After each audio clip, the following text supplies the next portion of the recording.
Alright then, hello guys. Today we're going to be doing another Hack the Box challenge, and the Hack the Box challenge that we're going to be doing today is a very easy challenge called Hunting License.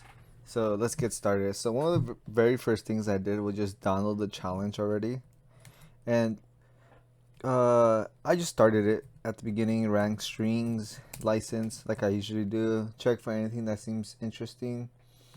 This one seems interesting, password 2 and password numero uno. So these are the first two things I see that are interesting in my end, and also this value. Anyway, let's get started. So first we check what kind of file it is. So let's see, file, license, ELF, x86-64, interpreter, and that's it. And let's check let's connect to the netcat port to see what's asking for. So NC, and then we go right here and we check. So what is a file format of the executable? So like I said before, if you were to do file license, you'll get ELF. So that's the file format. So ELF. Oh, ELF. Now what's the CPU architecture? That's pretty easy for the most part. That's just x86 and then 64. Now, what library is used to read the files for your user answers? So it says right here, LDD might help, so we'll just do that. LDD license. And we see read lines and read lines right here. So this is probably going to be it. So I'll just copy and paste this. Correct. Now, what is the address of the main function? This one, you could either use GDB or you could use Ghidra, and my end I'll just use GDB. So use GDB license, and then after that we're just waiting for, then after that you just do info functions, and then you just look for main, copy the address, and be like OX, and just OX, and then we just go right here. Correct. How many calls to puts are there in main? We could use also GDB. So this as main disassemble.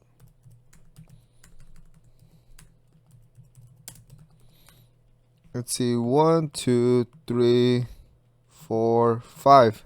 So that'll be 5. What is the first password? So the first password, we could honestly. We could probably, let's see, this as exam. Let's see, we have something right here. Read line. String compare.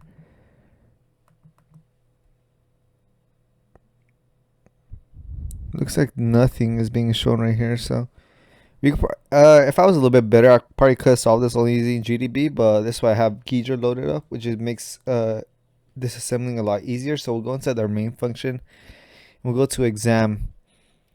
Okay, first, this is the one hidden. So this is probably the first password because it's comparing this to whatever you're inputting, which is local 10. So I'm guessing this is the first password. So I'll just copy this. Control C. Oh. Let's copy. What's the reverse form of the second password? So this is asking for the second password. Now what's the second password? So reversed is right here. So if we click on this, local T, and then I'm guessing this is what the password is right here, because this is a hex value, so we need to find a way to make this to ASCII. But that's why we have a thing called bytes. And with this one, if you just click on, or I think if you just click on display, display bytes, it's gonna pop out byte license.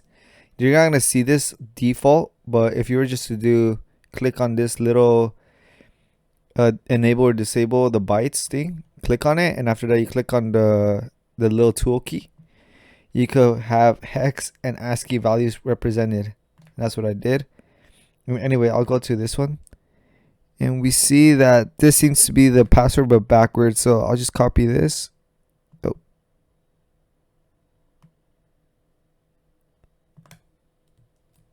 I'll just copy, yeah. And after that, I'll just insert right here.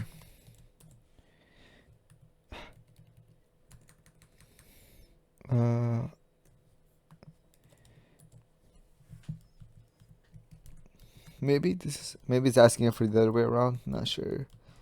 I'm assuming it should be like this. So just, and if you guys, I think you could get this through strings. So this is pretty funny. Correct. Now what's the second? What is the real second password? So this just be P4SS.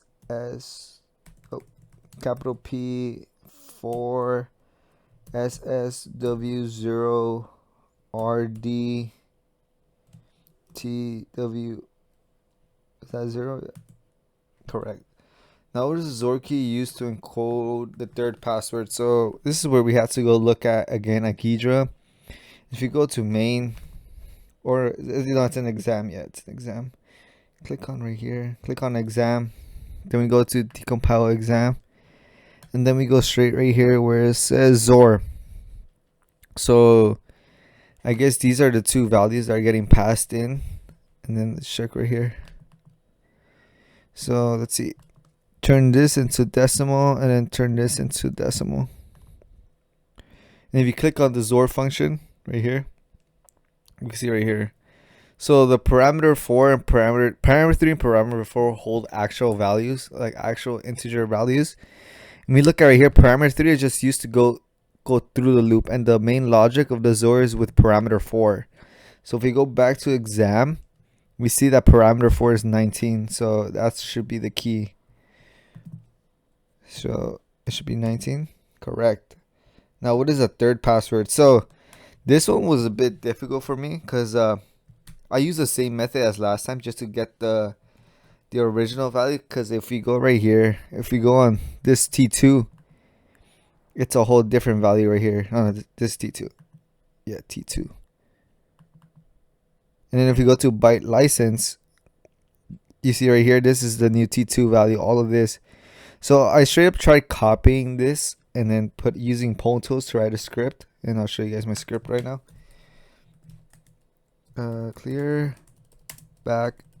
And if we cat solve.py, at the beginning I had was my original thing, this first value right here. Ignore this for now. I'll explain value 2 later, but I straight up just copied whatever was there. Wait. Yeah, this was whatever was in the byte editor. I straight up just copy this, all this 222 into here. And then after that, I went through each one of them and used the Zor function from Pwn tools to Zor every piece of it. And after that, print it out. So if we go do nano solve.py, and then we change this to value, and then we do Python 3 solve.py, we get third and final equals exclamation. And when I try inserting this value, it didn't work. And then I was stuck there for a while, and I'm like, how come this is not working? So what I did later on was go back to this and figure it out, like what was the equal sign, what was this dot, and OX7F. So I went right here and looked up OX7F to ASCII. And then it said it was the delete symbol. And I'm like, oh, maybe like Pwn tools wasn't able to wasn't able to like do it on its own to check if it was like a valid address. So if we go right here, OX7F, yeah, it's the delete symbol. So maybe like I said, Pwn tools or Ghidra wasn't able to decompile it, so it just put it as a dot. It rendered that in ASCII as a dot. So what I did was just straight up just copy this entire hex value right here and Zored it. And that's why you see right here, I just straight up copied it one by one and added the OX value for hex.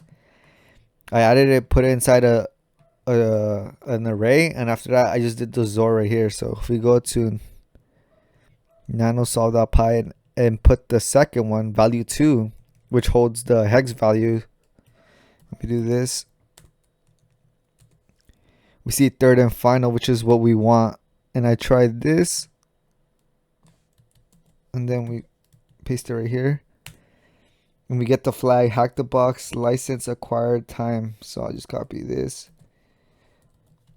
Insert it inside here. Submit flag. And oh yeah. 5. Submit, and that should be it for this challenge. Yeah, it worked. And 100.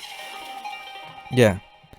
That was it for this challenge. Hope you guys learned something new today. I learned something new. Not to trust the ASCII representation. Just stick with hex values. Those usually don't lie. Anyway, that's about it for this video. Hope you guys enjoy. Peace.